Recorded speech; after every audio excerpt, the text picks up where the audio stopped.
Sabihin mo na. Welcome to Gitna.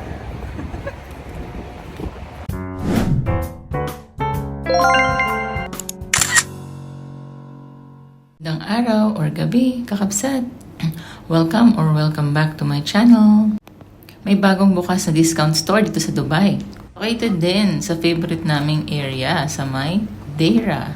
Tara, samahan nyo kami.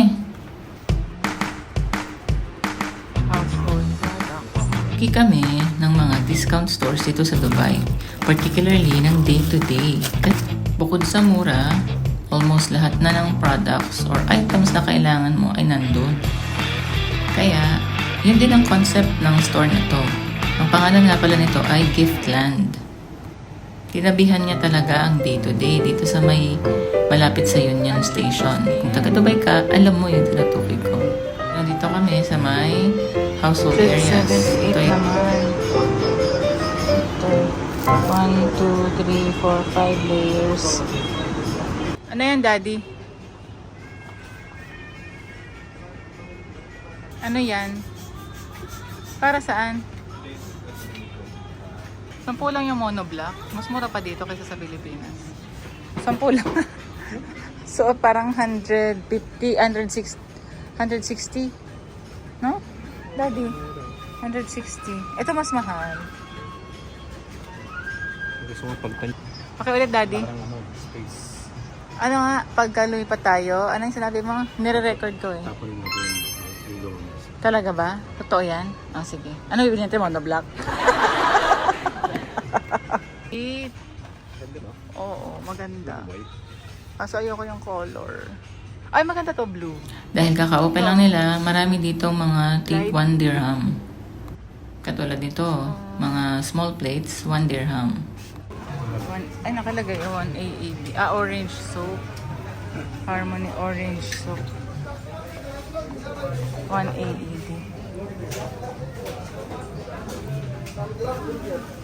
Ah, ito. Ito, Daddy, yun. Naka-separate yung electronic area nila, hindi siya naka-display. Kaya you have to ask for sales personnel na ibigay sa iyo yung item na gusto mo. Like this one, earpod, 11 dirhams. Tingnan natin magkano to. Magkano daw to? Ano ito? Bisagra gano? Bisagra? Saan ang bisagra? Ay, oo nga, no? Bisagra nga. Yes. Pero magkano?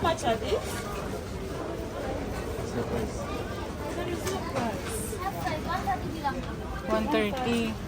Ito, 165. 165. Pero bisagra. Tayo sa school Isa sa mga supplies. favorite kong area sa mga discount stores ay ang school supplies at yung mga educational toys.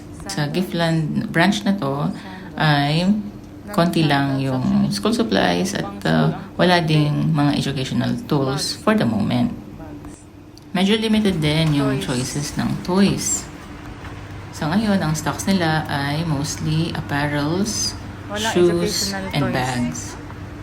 And of course, household items. May groceries din dito. Wait lang. At dahil bagong open sila, napakaraming mga nakasale. Mga ano, food. Grocery, meron din. So, bumalik kami na... Ay, Day-to-day pa rin. pumunta pa rin kami sa day-to-day. Kasi konti dun eh. Konti pagpipilian, wala din.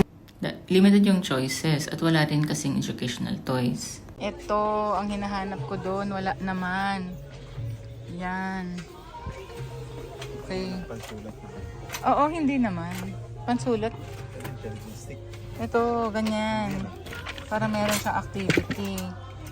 Ganyan. Tapos yung... 650 rin pala eh. Sa Temo, ganun din. Ito, opposites. Kasi sabi nung teacher eh, kailangan daw bigyan ng activity para daw hindi tablet. Ganyan. So, Meron na siyang ganito eh, no? ayaw niya pa ng puzzle. Ayun yung puzzle. Bagay. Ayan lang muna. Tapos, ito may ganito pa naman siya sa bahay. Pag yan, meron na siyang ganyan. I-introduce na lang ulit.